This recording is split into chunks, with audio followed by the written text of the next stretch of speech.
This epidemic of loneliness and being disconnected from who we are. Realistically, does the individual have any chance against social media companies and mainstream media companies and junk food corporations who control so much of what we see, hear, and subsequently feel about ourselves? Like, are we too far gone?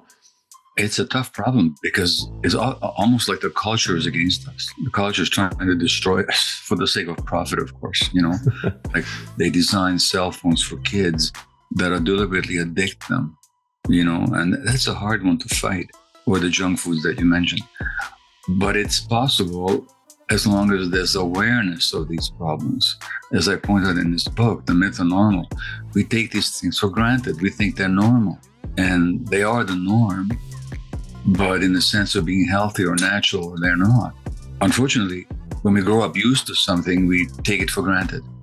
And so we think that what is normal must just be the way it has to be. It isn't, but it takes a lot of awareness. Now, you mentioned parenting, for example, So I just saw a report in the New York Times this morning about the stress of parenting, or even looking for parental or child care, is harmful to the immune system and to the hormonal apparatus. This is just today, based on lots of science, so that parenting has become unduly stressful. It doesn't need to be necessarily, but what's happened in North America, and then I should say Western society, is that parenting has become, for a lot of people, a source of stress.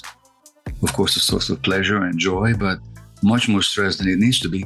And that itself can undermine the parent's health. Kids are often replicating the model, the example that the parents have set. But when the parents are in this recurring cycle of stress, it's very difficult at times to be able to set the positive example that you want to set when you're in a situation with so much of this other stuff going on.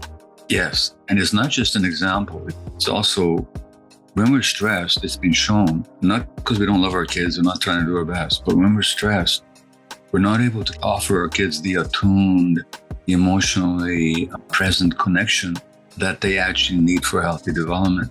So it's not even just the examples that we set, it's the actual environment that we create by our lack of emotional presence because of the stresses that we're under.